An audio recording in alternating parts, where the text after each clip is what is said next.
Natures. आज का जो हमारा टॉपिक होने वाला है वो है मोनेरा। हमने कल मोनेरा के जो सामान्य लक्षण थे उनके बारे में मैं प्रीवियस वीडियो में बता चुकी हूँ। अब जो हमारा टॉपिक है, अब हम उनकी जो प्रोसेस है उनको डिटेल में पढ़ेंगे। तो आज का जो हमारा टॉपिक है वो है बैक्टीरियल प्रोसेस। क्योंकि मैंने आपको बताया था कि बैक्टीरिया जो है वो सिंपल होते हैं क्योंकि एक कोशिकीय होते हैं, प्रोकैरियोट्स होते हैं। तो बैक्टीरिया जो है वो सिंपल होते हैं, पर जो उनकी क्रियाविधि है वो सिंपल नहीं होती, वो कॉम्प्लेक्स होती है। ठीक है, कॉम्प्लेक्स होती है। क्यों?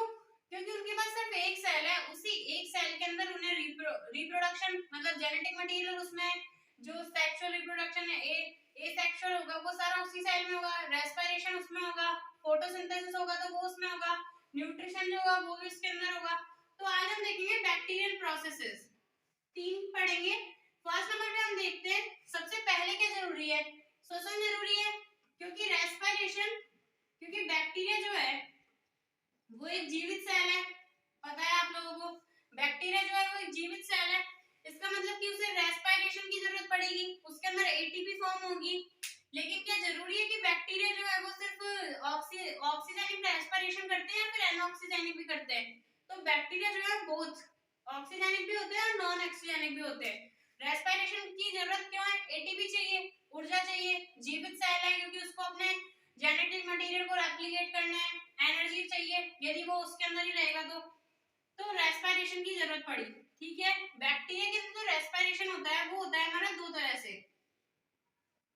फर्स्ट हो सकता है ऑक्सी, जिसको ऑक्सी का मतलब क्या है? यदि हम बात करते हैं एवाईवी है तो एरोबिक बोल देते हैं उसको, एरोबिक। और एनऑक्सी का मतलब है एनएरोबिक। ठीक है, एनएरोबिक। ऑक्सी मतलब ऑक्सीजन की उपस्थिति में जो करते हैं, तो एक टर्म आएगी। अब इसके अंदर हम देखते हैं ऑक्सीजन में 2 तरह के हो सकते हैं। ऑक्सी का मतलब एक तो होता है obligate, obligate oxy. Obligate oxy कौन से हैं? ऑब्लिगेट का क्या मतलब होता है? मतलब हम उसके लिए फॉर्मल है कि मतलब फॉर्मल मतलब कि उसके लिए हम बाध्य हैं कि सिर्फ ऑक्सी प्रकार के होंगे। तो ऑब्लिगेट ऑक्सी का मतलब है जो सिर्फ ऑक्सी प्रकार के हो। तो इसके अंदर आएगा ऑब्लिगेट एनऑक्सी, एनऑक्सी। ठीक है, अब देखते हैं हम फैकल्टेटिव। फैकल्टेटिव इधर लिखेंगे एनऑक्सी एंड इधर लिखेंगे फैकल्टेटिव ऑक्सी। अब इन चीजों का मतलब देख लो। फैकल्टेटिव एनऑक्सी क्यों लिखा हमने एरोबिक के अंदर भी? फैकल्टेटिव एनऑक्सी का मतलब है कि है तो एनऑक्सी, लेकिन यदि इनको ऑक्सीजन या फिर वायु जो प्रोवाइड होती है तो उसके बाद ये ऑक्सी भी हो जाते हैं। फैकल्टेटिव एनऑक्सी का मतलब है तो एनऑक्सी, लेकिन है ना फैकल्टेटिव, यानी मतलब इनके पास ऑप्शन है कि ये वायु भी हो सकते हैं। तो सेम ऐसा आता है फैकल्टेटिव ऑक्सी। फैकल्टेटिव ऑक्सी का मतलब है कि है तो एनऑक्सी लेकिन है तो ऑक्सी, लेकिन यदि इनको ऑक्सीजन की कमी कर दी जाए तो ये बिना ऑक्सीजन के भी जिंदा रह सकते हैं। ये नहीं है कि उनकी डेथ हो जाती है। ठीक है, अब एग्जांपल देखते हैं, समझ में आ गया इन टर्म्स का मतलब क्या है? ऑब्लिगेट का मतलब है कि बाध्य ऑक्सी, बाध्य ऑक्सी का मतलब है वो सिर्फ ऑक्सीजन की उपस्थिति में जीवित रहेंगे। तो इसका हमारा एग्जांपल आता है बैसिलस सबटिलिस, बैसिलस सबटिलिस। ठीक है, ये बैक्टीरिया है बैसिलस सबटिलिस जो कि ऑब्लिगेट ऑक्सी प्रकार का होता है। फैकल्टेटिव एनऑक्सी के अंदर हमारा आता है स्यूडोमोनास, स्यूडोमोनास जो बैक्टीरिया वर्ग है वो फैकल्टेटिव एनऑक्सी के अंदर आते हैं। ठीक है, ऑब्लिगेट एनऑक्सी का जो एग्जांपल है जो सिर्फ ऑब्लिगेट मतलब कि वो जो है वो एनऑक्सी स्थिति के अंदर ही जीवित रहता है, उसका एग्जांपल हमारा आता है क्लोस्ट्रीडियम। क्लोस्ट्रीडियम जो बैक्टीरिया का जीनस है वो सिर्फ ऑब्लिगेट एनऑक्सी प्रकार का होता है, इसके अंदर सिर्फ जो है एवाईवी अवस्था में श्वसन करता है। ठीक है, फैकल्टी ऑक्सी का एग्जांपल है हमारा क्लोरोबियम। ये जो हमारा जो क्लास है इंपॉर्टेंट है फैकल्टेटिव ऑक्सी, मतलब कि विकल्पी ऑक्सी। विकल्पी ऑक्सी प्रकार के ये जो क्लोरोबियम है ना, जितने भी प्रकार के हम बैक्टीरिया आगे जब हम न्यूट्रिशन पढ़ेंगे तो उसमें देखेंगे कि जो प्रकाश संश्लेषण वाले बैक्टीरिया होते हैं, जो प्रकाश संश्लेषण करते हैं, वो सारे के सारे विकल्पी ऑक्सी प्रकार के होते हैं। तो ध्यान रखना क्लोरोबियम या प्रकाश संश्लेषी बैक्टीरिया। ठीक है, प्रकाश संश्लेषण कौन से वर्ग में आते हैं? विकल्पी ऑक्सी वाले वर्ग में आते हैं। ठीक है, यहाँ तक ये रेस्पिरेशन हो गया कि रेस्पिरेशन जो बैक्टीरिया है, बैक्टीरिया के अंदर रेस्पिरेशन होता कहाँ पर है? हमने देखा था कि बैक्टीरिया का माइटोकॉन्ड्रिया किसे बोलते हैं? मीसोसोम को। तो जो मीसोसोम होती थी हमारे सेल मेम्ब्रेन को जो अंदर वर्धित होकर आती थी, इस संरचना को बोलते हैं मीसोसोम। तो इस मीसोसोम के अंदर ही तो ईटीसी के जो इलेक्ट्रॉन ट्रांसपोर्ट चेन होती है, जो एटीपी फॉर्म करती है, उसके एंजाइम जो होते हैं वो इस मीसोसोम के ऊपर प्रेजेंट रहते हैं। बैक्टीरिया का रेस्पिरेशन मीसोसोम में होता है, इतने प्रकार का हो सकता है। ठीक है, सेकंड नंबर पर हमारा टॉपिक आता है न्यूट्रिशन, कि बैक्टीरिया के अंदर न्यूट्रिशन कौन सा आता है। मतलब ये तो इसलिए बता रहे हैं कि आपको लगे कि सिर्फ एनऑक्सी प्रकार के होते हैं क्या बैक्टीरिया, या सिर्फ ऑक्सी प्रकार के होते हैं। तो अब हम देखते हैं न्यूट्रिशन इन बैक्टीरिया। जो हमने जब क्लासिफिकेशन पढ़ा था, तो पोषण की जो प्रकार हुआ करते थे कि कौन कौन से जो जीव हैं वो अलग अलग तरह से कर सकते हैं पोषण। जैसे जो प्लांट है वो स्वपोषी होते हैं, जो हम लोग हैं एनिमेलिया जो वर्ग है वो हेटेरोट्रॉप होता है, मतलब परपोषी होता है। तो सेम जब हम मोनेरा की बात कर रहे थे, मोनेरा मतलब बैक्टीरिया की बात कर रहे थे, तो बैक्टीरिया जो होते हैं उनके अंदर पोषण के अंदर विविधता पाई जाती है, मतलब अलग अलग तरह के पोषण होते हैं। जैसे चार हम देखते हैं, सबको पता है यदि हमने सांस ले ली, मतलब हमने रेस्पिरेशन कर लिया, तो रेस्पिरेशन के अंदर जो ऑक्सीडेशन होता है वो किस चीज का होता है? फूड का होता है। फूड कंज्यूम करना पड़ेगा, इसलिए हम देखते हैं न्यूट्रिशन जो पाचन है वो कैसे होता है इसके अंदर जो सारी प्रोसेसेस हैं वो ओनली वन सेल के अंदर होती हैं। ये तो आप सबको पता ही है क्योंकि जो मोनेरा है वो यूनिसेल्युलर है। अब हम देखते हैं सबसे ज्यादा विविधता पाई जाती है इसके न्यूट्रिशन में। मोनेरा जो किंगडम है उसके न्यूट्रिशन के अंदर सबसे ज्यादा विविधता पाई जाती है पोषण प्रकार के अंदर। तो इसमें कौन कौन से जो पोषण की विधियां हैं वो हो सकती है। फर्स्ट नंबर पर हमारा आता है कुछ जो बैक्टीरिया होते हैं वो फोटोसिंथेसिस करते हैं। फोटोसिंथेसिस करते हैं, फोटोसिंथेसिस के साथ आता है हमारा कीमोसिंथेसिस। तो मतलब ये जो पूरा वर्ग हो गया वो कौन सा वर्ग हो गया हमारा? स्वपोषी का, ऑटोट्रॉप्स। ऑटोट्रॉप्स, ठीक है। स्वपोषी भी होते हैं कुछ बैक्टीरिया जो कि प्रकाश संश्लेषण करते हैं या रसायन संश्लेषण करते हैं, इसके बारे में हम आगे पढ़ेंगे। उसके बाद ऑटोट्रॉप्स के बाद कौन कौन से हो सकते हैं? ऑटोट्रॉप्स के बाद हमारे आते हैं सिम्बायोटिक। सिम्बायोटिक का मतलब क्या है? सहजीवी। कुछ जो बैक्टीरिया हैं वो सहजीवन में रहते हैं, मतलब सहजीवन का मतलब क्या है? दो जीव आपस में इकट्ठे रहते हैं और दोनों को प्रॉफिट मिलता है। इसका हमारा एग्जांपल है राइजोबियम। आप सबको पता है राइजोबियम बैक्टीरिया क्या करता है? राइजोबियम हमने शायद छोटी क्लासेस में भी पढ़ लिया। राइजोबियम जो बैक्टीरिया है वो हमारे फलीदार पादपों की, फलीदार जो प्लांट है उनकी जड़ों में रहता है सहजीवन के द्वारा। फलीदार प्लांट से फूड देता है, राइजोबियम जो प्लांट है उसको नाइट्रोजन देता है। तो हमारा राइजोबियम जो बैक्टीरिया है वो सहजीवन में रहता है और इन्हें नाइट्रोजन प्रोवाइड करवाता है। ठीक है, उसके बाद आता है सैप्रोट्रॉप। सैप्रोट्रॉप का मतलब क्या होता है? मृतजीवी। ठीक है, मृतजीवी का मतलब है, ये तो सबको पता है कि बैक्टीरिया जो है वो मृतजीवी होते हैं, क्योंकि बैक्टीरिया मृतजीवी क्यों होते हैं? जब भी कोई हमारे आसपास पत्तियां गिर जाती है, सड़ी गली पत्तियां, जो जीव मर जाते हैं, जीव जंतु, उनका लास्ट में जो अपघटन करता है वो कौन करता है? बैक्टीरिया करते हैं। तो मृतजीवी के अंदर ऐसा थोड़ी है कि वो अपने अंदर पहले फूड कंज्यूम करते हैं फिर अंदर ही पाचन करते हैं। ये लोग जैसे क्या करते हैं, यहाँ पर कोई डेड मटेरियल है, ठीक है, यहाँ पर हमारा बैक्टीरिया है, तो ये बैक्टीरिया क्या करता है? बाहर अपने एंजाइम रिलीज करता है। जो लाइसोसोम जो है लाइसिस एंजाइम देता है, वो एंजाइम रिलीज करता है। ये जो डेड पार्ट है उसको बाहर ही पाचन करता है इसका, और पाचन करने के बाद डायरेक्ट इसको अवशोषित करता है। ये नहीं है कि अंदर लेके जाएगा फिर पाचन करेगा फिर कंज्यूम करेगा। ये पहले क्या करता है? एंजाइम बाहर रिलीज होते हैं, जो डेड पार्टिकल है वो उसका पूरा पाचन होता है, फिर उसके बाद ये अवशोषित हो जाता है। ठीक है, ये हो गया। उसके बाद फोर्थ आता है पैरासाइट। पैरासाइट का क्या मतलब है? परजीवी। परजीवी। तो एक बात बताओ, एक कॉमन लाइन होती है, क्या सभी परजीवी पैथोजेंस होते हैं? All parasites are pathogens, yes और नो? तो नो है इसका आंसर, क्योंकि जो पैरासाइट्स होते हैं वो जरूरी नहीं है कि पैथोजेनिक हो। ये दो तरह के हो सकते हैं, pathogenic and non pathogenic. Okay, non pathogenic. Pathogenic मतलब रोगजनक, जो रोग पैदा कर रहे हैं। साल्मोनेला टाइफूरियम क्या करता है? टीबी करता है। ऐसे इतने सारे बैक्टीरिया जो रोग होते हैं वो सारे ये पैरासाइटिक पैथोजेंस के होते हैं, नॉन पैथोजेनिक भी हो सकते हैं। पैरासाइट तो हैं पर रोग नहीं कर रहे, वो सिर्फ वहां से फूड ले रहे हैं, उसको ना तो उसको कोई इफेक्ट कर रहे हैं ना खुद इफेक्ट हो रहे हैं, आराम से रह रहे हैं, तो वो नॉन पैथोजेनिक होता है। ये हो गया। अब हम इसके अंदर ये वाला देखते हैं, ये सारा समझ गए। सहजीवन में राइजोबियम एग्जांपल है, सैप्रोट्रॉप्स का जो बैक्टीरिया होते हैं वो बाहर एंजाइम रिलीज करके अवशोषित करते हैं डायरेक्ट पचित भोजन को। पैरासाइट्स जो है उसके अंदर पैथोजन एंड नॉन पैथोजेनिक आते हैं। अब हमने ये वाला डिस्क्राइब करके देख लेते हैं कि इनके अंदर कैसे कैसे होता है, क्योंकि हम बात करेंगे जो फोटोसिंथेसिस है वो दो तरह से हो सकता है, या तो ऑक्सीजेनिक या फिर नॉन ऑक्सीजेनिक। ऑक्सीजेनिक फोटोसिंथेसिस का क्या मतलब है, जो प्लांट्स के अंदर जो फोटोसिंथेसिस होता है वो किस प्रकार का होता है। प्लांट्स के अंदर फोटोसिंथेसिस होता है हमारा ऑक्सीजन वाला। हम प्लांट्स की जब भी बात करते हैं तो यही तो कहते हैं कि जो प्लांट्स है वो हमें ऑक्सीजन प्रोवाइड करवा रहे हैं, क्योंकि जो रिएक्शन होगी, जो फोटोसिंथेसिस होगा, फोटोसिंथेसिस मतलब CO2 + H2O कन्वर्टिंग ग्लूकोज या फिर स्टार्च, साथ में वो क्या निकालता है O2, ठीक है, मतलब ऑक्सीजेनिक, ठीक है। तो जो बैक्टीरियाज है, बैक्टीरिया तो इतने पुरातन जीव है, क्योंकि फर्स्ट किंगडम पढ़ते हैं तो हम डेवलपमेंट के अकॉर्डिंग पढ़ते हैं, तो बैक्टीरिया तो सबसे पुराना है, तो क्या उसके अंदर पाए जाते हैं ऑक्सीजेनिक, तो यस। तो जो फोटोसिंथेसिस की बात करेंगे उसके अंदर दो तरह से पाए जा सकते हैं। फर्स्ट होता है ऑक्सीजेनिक एंड सेकंड है एनऑक्सीजेनिक।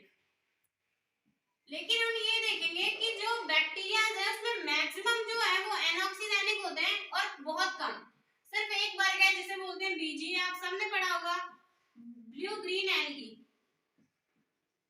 ब्लू ग्रीन जो एल्गी होते हैं हमारे वो करते हैं ऑक्सीजेनिक फोटोसिंथेसिस, मतलब ये अपने फोटोसिंथेसिस के अंदर ऑक्सीजन रिलीज करते हैं। ये पहले ऐसे जीव थे जो पृथ्वी पर पहले ऐसे जीव थे जो कि ऑक्सीजेनिक फोटोसिंथेसिस करते थे, ठीक है, करने ये लगे थे, क्योंकि प्लांट तो जो है वो बाद में आए थे। जब हम कालों के बारे में पढ़ेंगे तो सबसे पहले बैक्टीरिया है, सिंपल एज टीवी तो पहले आएगा, ठीक है।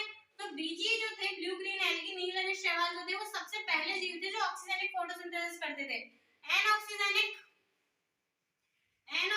फोटोसिंथेसिस, ऑक्सीजेनिक की रिएक्शन तो वही होगी जो प्लांट्स के अंदर है, CO2 H2O ऑक्सीजन रिलीज होगी।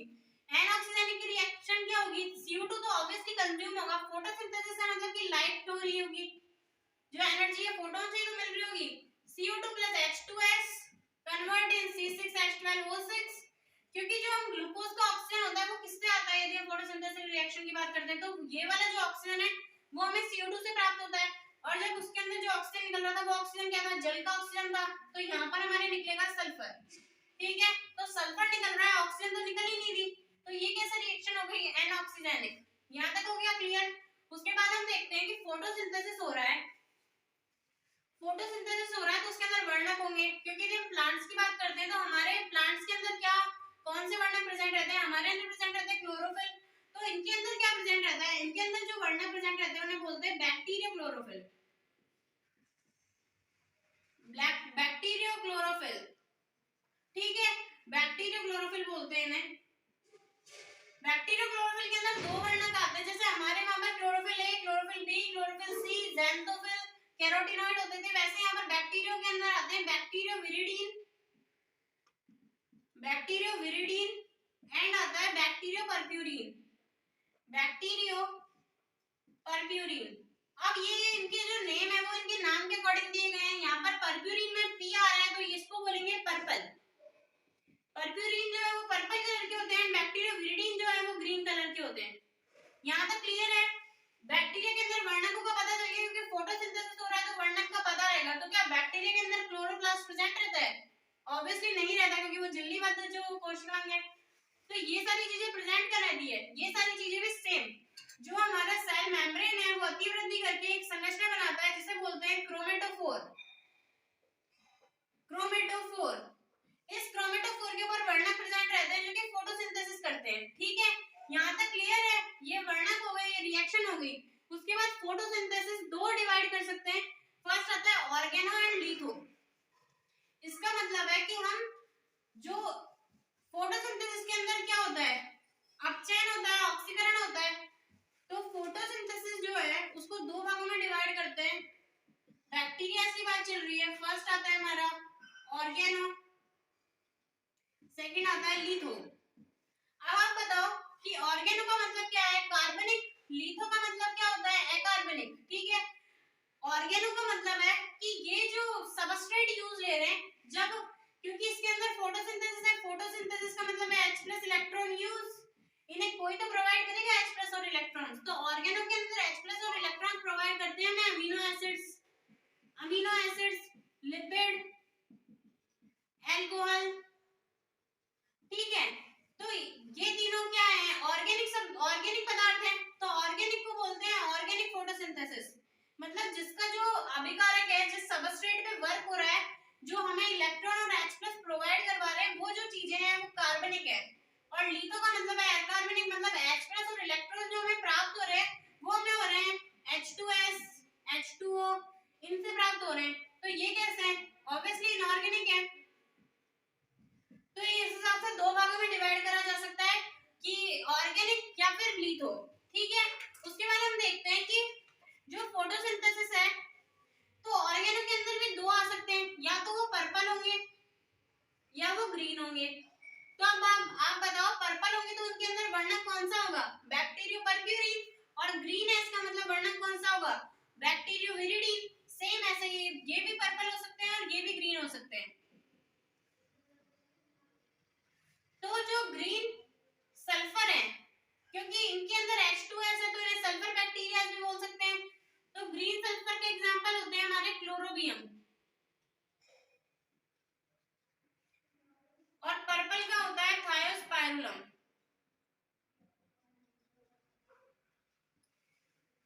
इधर होता है रोडोस्पाइरुलम। एंड ग्रीन का होता है क्लोरोफ्लेक्स।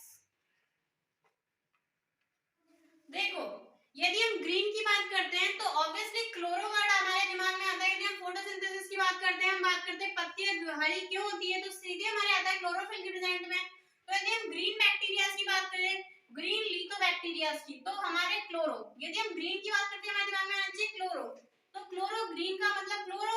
सेम इधर यहाँ क्लोरोबियम होता है, ये होता है क्लोरोफ्लेक्स। पर्पल बैक्टीरिया क्या होते हैं? बैंगनी कलर के होते हैं, तो रोडो मतलब बैंगनी कलर होता है, थायो मतलब सल्फर होता है।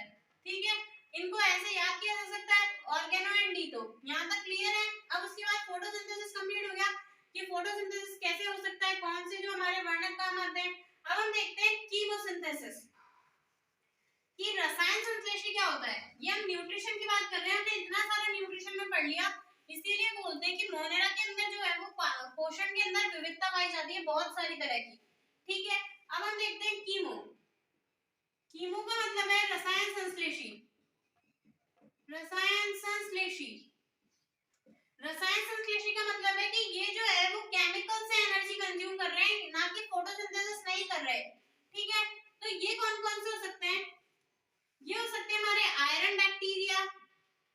आयरन बैक्टीरिया का मतलब क्या है? Fe होगा इनके अंदर, Fe से कोई रिएक्शन हो रही होगी और ये कर रहे होंगे अपनी एटीपी वो फॉर्म कर रहे होंगे। फिर हमारे आते हैं सल्फर बैक्टीरियाज, सल्फर बैक्टीरिया, और आता है हमारा नाइट्रोजन बैक्टीरियाज। ठीक है, ये जो सारे हैं आयरन, सल्फर, नाइट्रोजन, ये कैसी चीजें हैं? इनऑर्गेनिक। इनऑर्गेनिक मतलब कि लिथो। ओके, इसके एग्जांपल, आयरन का मतलब है, आयरन का मतलब क्या होता है? इसका एग्जांपल है फेरो, क्योंकि हम आयरन को बोलते हैं फेरस, फेरिक, तो इसका एग्जांपल है फेरोबैसिलस। सेकंड जो इंपॉर्टेंट एग्जांपल जो पूछा जाता है, क्योंकि फेरोबैसिलस वो पूछेगा नहीं, आपको पता है फेरो मतलब फेरस, फेरस मतलब Fe+2 यानी आयरन बैक्टीरियाज। तो दूसरा एग्जांपल आता है लैक्टोथ्रिक्स। ठीक है, सल्फर बैक्टीरिया के अंदर हमारा आता है थायोबैसिलस। तो ये वो पूछेगा नहीं, क्योंकि आपको पता है थायो का, थायो वर्ड हम कहाँ यूज करते थे? थायोसल्फेट, जहां पर हम सल्फर को ट्रांसफर करते थे तो वो थायो ग्रुप होता है, ये वो पूछेगा नहीं। सेकंड एग्जांपल हमारा आता है बेंजीटोआ, तो इसको लर्न करना है, बेंजीटोआ। लैक्टोथ्रिक्स को लर्न करना है। नाइट्रोजन जो बैक्टीरिया है वो नाइट्रोजन फिक्सेशन में हम पढ़ेंगे कौन कौन से होते हैं। नाइट्रोसोमोनास, नाइट्रोसिस्टिस, नाइट्रोबैक्टर, ये जो सारे जो बैक्टीरिया हैं ये फिक्सेशन में काम आते हैं। तो कीमो के अंदर लीथो हो गया। अब हम नीचे ही देख लेते हैं ऑर्गेनो कौन सा होगा। ऑर्गेनो के एग्जांपल आते हैं हमारे मेथेनोकोकस। हमने मेथेनोकोकस के बारे में पढ़ा होगा। मेथेनोकोकस, मेथेनोबैक्टर, मेथेनोजन्स, मेथेनोजन कौन से बैक्टीरिया होते थे? जब हम बायोगैस का फॉर्मेशन पढ़ेंगे, जो हम गोबर को ढक देते हैं, फिर उसके बाद जो बैक्टीरिया एवाई में श्वसन करके बायोगैस फॉर्म करते हैं, वो होते हैं हमारे मेथेनोजन्स। इसको ऑर्गेनो इसलिए बोलते हैं क्योंकि ये जो सारी चीजें थी वो इनऑर्गेनिक चीजों को फॉर्म करके एटीपी फॉर्म करी थी, लेकिन ऑर्गेनो मेथेनोजन जो है वो मैथेन का यूज करके रसायन संश्लेषण करेगी। मैथेन का यूज करके, तो मैथेन क्या है? एक ऑर्गेनिक सब्सटेंस है। तो यहाँ तक ये न्यूट्रिशन खत्म हो गया। ठीक है, न्यूट्रिशन पढ़ लिया, रेस्पिरेशन देख लिया। अब हम पढ़ते हैं बैक्टीरिया के अंदर रिप्रोडक्शन कैसे होता है। रिप्रोडक्शन, ठीक है, यहाँ तक सारा क्लियर है। उसके बाद हम देखते हैं रिप्रोडक्शन।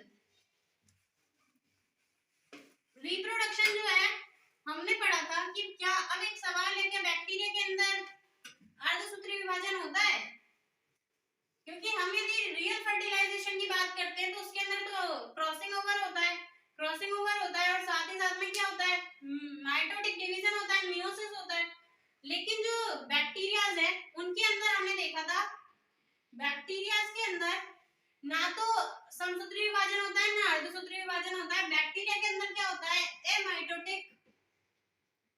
एमाइटोटिक डिवीजन। एमाइटोटिक डिवीजन का मतलब है असूत्री विभाजन। ठीक है, तो हम बात करते हैं रिप्रोडक्शन की। हमारा थर्ड टॉपिक है रिप्रोडक्शन। बैक्टीरिया के अंदर रिप्रोडक्शन का क्या डेफिनेशन होता है? रिप्रोडक्शन का मतलब है एक पेरेंट सेल अपने समान या फिर असमान, यदि असमान होगा जब हम बात करेंगे सेक्सुअल रिप्रोडक्शन की, तो रिप्रोडक्शन की डेफिनेशन होती है जब जो पेरेंट सेल है वो डॉटर सेल फॉर्म करती है, उसे बोलते हैं रिप्रोडक्शन। सेम ऐसे बैक्टीरिया के अंदर आप बताओ क्या सेक्सुअल रिप्रोडक्शन प्रेजेंट होता है? तो फर्स्ट हमारा आता है एसेक्सुअल। सेकंड नंबर पे हम देखते हैं सेक्सुअल रिप्रोडक्शन। लेकिन बैक्टीरिया के अंदर सेक्सुअल रिप्रोडक्शन एब्सेंट होता है, लेकिन बैक्टीरिया के अंदर सेक्सुअल रूपांतरण या फिर ट्रांसफॉर्मेशन, मतलब इसके अंदर पूरी प्रोसेसिंग तो एब्सेंट होगी, गैमेट फॉर्म नहीं होंगे, फर्टिलाइजेशन नहीं होगा, जाइगोट नहीं बनेगा, ना दो कोशिकाएं आपस में संयुग्मित होंगी। लेकिन इसके अंदर क्या होता है? दो सेल्स आपस में जुड़कर अपने जेनेटिक मटेरियल को ट्रांसफर कर देती हैं। तो इस वजह से इसको बोलते हैं लैंगिक रूपांतरण, लैंगिक संयोजन। ठीक है, तो इसके अंदर सेक्सुअल रिप्रोडक्शन तो प्रेजेंट नहीं होता है, लेकिन सेक्सुअल संयोजन प्रेजेंट रहता है, मतलब अपने जेनेटिक मटेरियल को ट्रांसफर करते हैं। ठीक है, एसेक्सुअल रिप्रोडक्शन कैसे कैसे तरीके से हो सकता है? फर्स्ट होता है, सबसे पहला एक कोशिकीय है, तो हमारे दिमाग में आना चाहिए द्विविभाजन या बाइनरी डिवीजन, और उसके बाद आता है हमारा एंडोस्पोर। ठीक है, अब हम एसेक्सुअल को पढ़ लेते हैं। एसेक्सुअल में हमारा क्या क्या है? रिप्रोडक्शन देख रहे हैं हम, बाइनरी डिवीजन,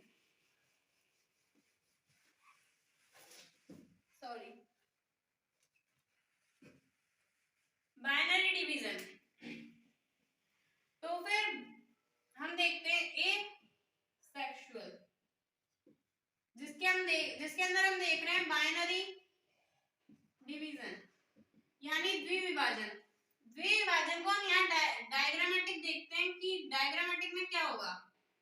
फर्स्ट हमारे पास सेल वॉल है, ग्लाइकोकैलिक्स कोट है, जो सेल मेम्ब्रेन है उससे हमारा मेसोसोम अटैच है, और यहाँ पर जो है हमारा जेनेटिक मटेरियल है, एक गुणसूत्र है, डबल सर्कुलर, डबल स्ट्रैंडेड। ठीक है, तो फर्स्ट हमारा आता है डीएनए द्विगुणन। ये हम स्टेप बाय स्टेप देख रहे हैं कि बाइनरी डिवीजन कैसे होता है। डिवीजन का मतलब, बाइनरी डिवीजन का मतलब क्या है? एक पेरेंट सेल दो सेल बनाएगी कैसे भी करके, तो डीएनए द्विगुणन होता है। सबसे पहले जो डीएनए है वो खुद रेप्लिकेट होगा अंदर। कैसे रेप्लिकेट होगा? हमारे पास सर्कुलर डीएनए, डबल स्ट्रैंडेड है, तो ये बीच में जब हम पढ़ेंगे रेप्लिकेशन के बारे में, तो ये कुछ इस तरह की संरचना बनाते हैं, दोनों कट जाते हैं, डीएनए पॉलीमरेज आते हैं,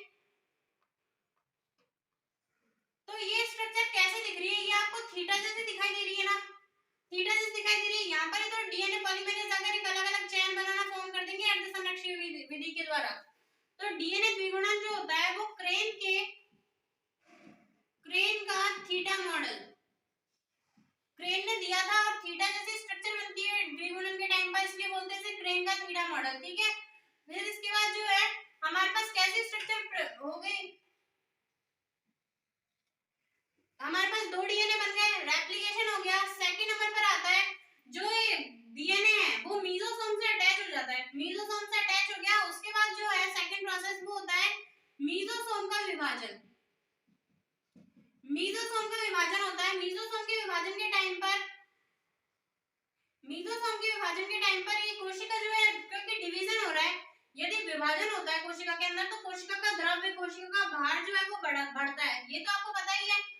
ये इसके बाहर जो एनवेलप बना दिया हमने, उसके बाद ये जो है दो मीजोसोम बन गए, और इसके ऊपर जो है वो जेनेटिक मटेरियल अटैच, क्योंकि डिवाइड करने के लिए दो जो मीजोसोम बन जाते हैं, तो मीजोसोम का विभाजन हो गया, डीएनए रेप्लिकेशन हो गया। अब क्या करना है दो कोशिकाएं बनाने के लिए, थर्ड नंबर पे होता है खांच तैयार होती है। खांच तैयार का मतलब है इस जगह पर जो है वो पार्टीशन होना शुरू हो जाएगा और दो अलग अलग सेल्स का फॉर्म हो जाएगा, खांच तैयार होती है। ये होता है बाइनरी डिवीजन, सिंपलेस्ट प्रोसेस है बाइनरी डिवीजन है। तो बाइनरी डिवीजन जो है वो अनुकूल परिस्थितियों में होता है, अनुकूल परिस्थिति इसका एग्जांपल जैसे हम लेते हैं ई कोलाई एक बैक्टीरिया है, आप सबको पता है ई कोलाई एक बैक्टीरिया है। ई कोलाई को बाइनरी फिजन करने के अंदर 2 मिनट का टाइम लगता है। ये पूरे प्रोसेस के अंदर ये एक पेरेंट सेल से दो डॉटर सेल फॉर्म कर लेता है। यहाँ तक हो गया क्लियर। तो बाइनरी डिवीजन जो था वो हमारा अनुकूल परिस्थितियों में हो रहा था, मतलब उसे यहाँ पर फूड भी प्रोवाइड है, ऑक्सीजन भी प्रोवाइड है, तो ये होती है अनुकूल परिस्थितियां। इसके अंदर बैक्टीरिया को यदि रिप्रोडक्शन करना होगा तो वो डायरेक्ट एक कोशिका से दो कोशिका फॉर्म कर लेगा। यहाँ तक क्लियर है। अब यदि हम बात करते हैं कि बैक्टीरिया जो है वो प्रतिकूल परिस्थिति के अंदर है, ना तो उसके पास ऑक्सीजन है, तो ऑक्सीजन के बिना जो बैक्टीरिया रह रहा था उसका नाम क्या था बताइए, उसका नाम था हमारा क्लॉस्ट्रीडियम।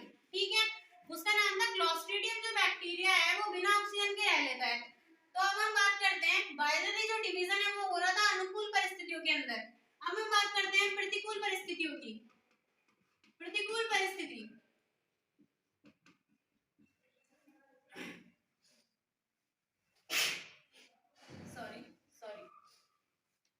प्रतिकूल परिस्थिति की बात करते हैं। प्रतिकूल परिस्थिति का मतलब है मान लो टेम्परेचर जो है वो बहुत ज्यादा है, चारों तरफ केमिकल्स ही केमिकल्स हैं, वो किसी ऐसी जगह पर चला गया जहां पर केमिकल्स ज्यादा हैं, टेम्परेचर ज्यादा है, हीट ज्यादा है।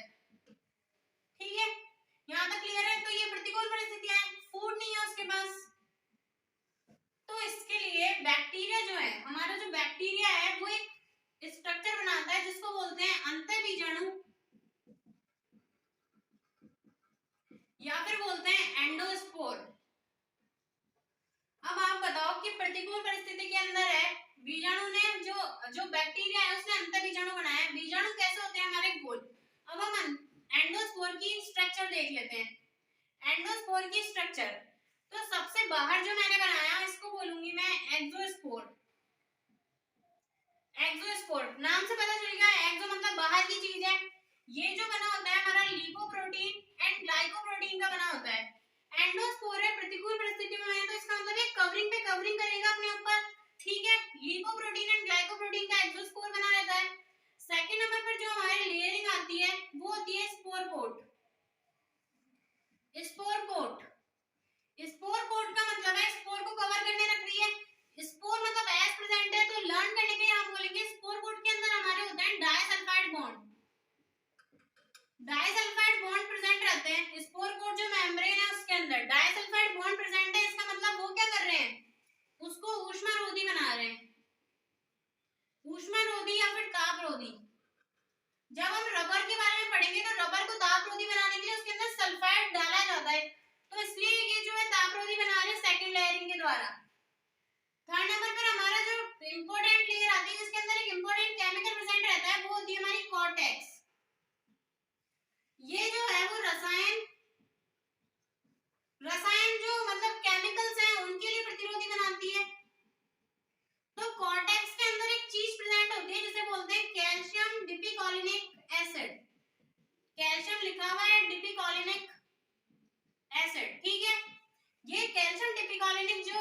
यौगिक है जो कॉर्टेक्स के अंदर प्रेजेंट रहता है वो इस एंडोस्पोर को रसायन प्रतिरोधी बनाता है।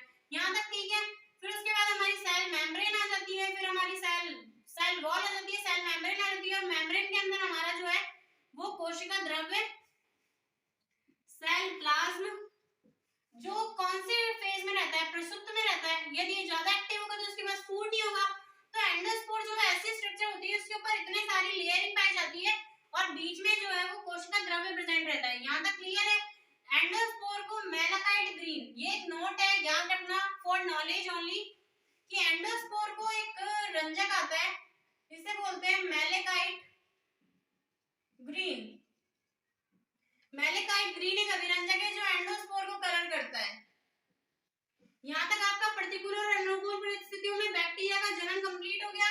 प्रतिकूल परिस्थितियों में बैक्टीरिया एंडोस्पोर बनाता है। कैल्शियम डिपिकोलिनिक एसिड किसके अंदर प्रेजेंट रहता है, कॉर्टेक्स के अंदर। डाइसल्फाइड बॉन्ड कौन सी लेयर में प्रेजेंट रहते हैं, स्पोर कोट के अंदर। यहाँ तक क्लियर है, ये एंडोस्पोर था। अब हम देखते हैं सेक्सुअल रिप्रोडक्शन या सेक्सुअल संयोजन कैसा होता है। तो उसके अंदर जो ट्रू सेक्सुअल रिप्रोडक्शन है वो तो होता नहीं है कि भाई एक मेल होगा एक फीमेल होगा। इसके अंदर सिंपल देखते हैं हम बैक्टीरिया के अंदर सेक्सुअल रिप्रोडक्शन। बैक्टीरिया के अंदर सेक्सुअल रिप्रोडक्शन, जो रिप्रोडक्शन नहीं बोलते इसको बोलते हैं संयोजन। फर्स्ट हमारा आता है ट्रांसफॉर्मेशन, सेकंड हमारा आता है कॉन्जुगेशन, थर्ड आता है ट्रांसडक्शन। अब इनको देखते हैं कि ये क्या है। ट्रांसफॉर्मेशन सब कुछ नाम से सिंपलीफाई हो जाता है। यदि हम बायोलॉजी को इंग्लिश हिंदी के अकॉर्डिंग पढ़े ना, ये सिर्फ वर्ड है और आपको सिर्फ इमेज करना है चीजों को कि कैसे क्या होगा, सिर्फ चीजों का अर्थ पता रहना चाहिए हमें। तो फर्स्ट नंबर पे हमारा आता है ट्रांसफॉर्मेशन। ट्रांसफॉर्मेशन का मतलब है कि कोई चीज है जो ट्रांसफर हो रही है। तो जब हम बात करते हैं डिप्लोकोकस निमोनी, डिप्लोकोकस निमोनी, ठीक है। डिप्लोकोकस निमोनी जो बैक्टीरिया होता है उसके अंदर जो जेनेटिक मटेरियल है वो बाहर से ऑटोमेटिक सेल मेम्ब्रेन अपने अंदर कैल्शियम +2 का ट्रांसफर करके, ये जो जेनेटिक मटेरियल है, जेनेटिक मटेरियल, और ये कौन सी है, लिविंग बैक्टीरिया, कोई लिविंग बैक्टीरिया सेल है। जेनेटिक मटेरियल इसका खुद का जेनेटिक मटेरियल है, लेकिन ये बाहर जो है इसका जो मतलब जिस माध्यम में से रखा गया है वहां पर यदि हम कोई जेनेटिक मटेरियल रख देते हैं तो ये जो डिप्लोकोकस निमोनी की जो सेल है, बैक्टीरिया की जो सेल है, वो सेल फिर से अपने अंदर कैल्शियम +2 ट्रांसफर द्वारा अपने अंदर ले लेती है। तो इस प्रोसेसिंग को बोलते हैं ट्रांसफॉर्मेशन। यहाँ तक क्लियर है। ये इसके अंदर ले लेगी जेनेटिक्स जब हम पढ़ेंगे तो डिप्लोकोकस निमोनी का ये एक्सपेरिमेंट आएगा जिसके अंदर S और R प्रभेद होते हैं, जो हम आगे देखेंगे क्योंकि बैक्टीरिया के अंदर इतना ही है। उसके बाद हम देखते हैं जेनेटिक मटेरियल। जेनेटिक मटेरियल इसके अंदर चला गया, सेल मेम्ब्रेन जो है खुद के अंदर कुछ परिवर्तन करती है, जेनेटिक मटेरियल को अंदर एक्सेप्ट करती है, और जो बैक्टीरिया का ये खुद का जेनेटिक मटेरियल है ये वाला, उससे जो नया जेनेटिक मटेरियल गया अंदर वो खुद जुड़ जाता है और आपस में फिर रेप्लिकेट होने लग जाता है। ये ट्रांसफॉर्मेशन समझ आ गया। अब कॉन्जुगेशन, कॉन्जुगेशन की हिंदी क्या है, संयुग्मन। संयुग्मन का मतलब है कोई चीज जुड़ रही है आपस में। तो हम जब मैंने आपको मोनेरा के सिंपल लक्षण बताए थे तो मैंने बात करी थी एक पिलाई की, जिसे बोलते हैं सेक्स पिलाई। सेक्स पिलाई बोलते हैं। ये सेक्स पिलाई क्या है, जैसे हम बात करते हैं ये बैक्टीरिया है कोई, इसके अंदर ये पिलीन है, यहाँ पर भी इसके अंदर प्रेजेंट है F+ बोलेंगे, इसको बोलेंगे F एब्सेंट। तो ये जो पिलाई थी वो कौन से प्रोटीन से बनी हुई रहती थी, पिलीन प्रोटीन से। तो ये जो है आपस में कॉन्जुगेट हो जाते हैं ये और अपना जेनेटिक मटेरियल ट्रांसफर करने लग जाते हैं, ठीक है, संतति पैदा कर देते हैं। ये होता है कॉन्जुगेशन। कॉन्जुगेशन का मतलब कॉन्जुगेट हो रही है दो सेल, ये किसके द्वारा कॉन्जुगेट होती है, पिलाई के द्वारा। यहाँ तक क्लियर है। उसके बाद आता है ट्रांसडक्शन। ट्रांसडक्शन के अंदर है कि कोई जो वाहक है, जैसे हम बात करते हैं ये है हमारा ई कोलाई। अब आप लोग बताइए कि ये स्ट्रक्चर किसकी होती है, इस वाली, ये क्या है, बैक्टीरियोफेज। जब हम पढ़ेंगे बायोटेक्नोलॉजी में जो वाहक होता है, क्योंकि बैक्टीरियोफेज की आदत होती है, बैक्टीरियोफेज का मतलब बैक्टीरिया को जो संक्रमित कर रहा है। बैक्टीरियोफेज खुद क्या है, आंसर देना, बैक्टीरिया है या फिर वायरस है। ऑब्वियसली बैक्टीरियोफेज एक वायरस होता है, याद रखना, नाम में बैक्टीरिया आता है लेकिन बैक्टीरिया नहीं है, एक वायरस है। ये जो अपना जेनेटिक मटेरियल है उसको ट्रांसफर कर देता है इकोलाई के अंदर। तो ये जो प्रोसेस है जिसके अंदर बैक्टीरियोफेज काम आ रहा है, इसको बोलते हैं ट्रांसडक्शन। यहां तक क्लियर है? ट्रांसडक्शन बोलते हैं। ट्रांसडक्शन दो तरह का हो सकता है, फर्स्ट होता है लाइटिक एंड लाइसोजेनिक। इसके अंदर देख लो, लाइटिक का मतलब है ये अपना डीएनए इसके अंदर डाल दिया, इसके अंदर खुद का अपना डबल स्ट्रैंडेड सर्कुलर है, ये यहाँ पर चला जाता है और खुद में पाचन वो करता है, रेप्लिकेट। ये जो डीएनए से ट्रांसफर करा वो खुद में रेप्लिकेट करता है, इतना ज्यादा वृद्धि कर लेता है कि जो सेल है उसको लाइसिस कर देता है, मतलब फाड़ देता है। इसलिए इसको बोलते हैं लाइटिक ट्रांसक्शन ट्रांसडक्शन। और लाइसोजेनिक का मतलब है कि ये इसके अंदर जुड़कर इससे जुड़ जाता है, थोड़ा इससे जुड़ जाता है और है ना बहुत साल तक इस सेल के अंदर रखा रहता है। तो लाइसोजेनिक या फिर प्रोफेज के अंदर चला जाता है। प्रोफेज के अंदर चला गया मतलब सुस्त हो गया, उसके बाद ये कुछ टाइम बाद जो है रेप्लिकेशन होता है, उसके बाद सेम प्रोसेस होती है लाइटिक वाली, सेल खत्म हो जाती है। यहाँ तक जो है बैक्टीरिया की प्रोसेसिंग खत्म हो गई। कल हम देखेंगे bacteria classification. Thanks for watching, subscribe our channel, thank you.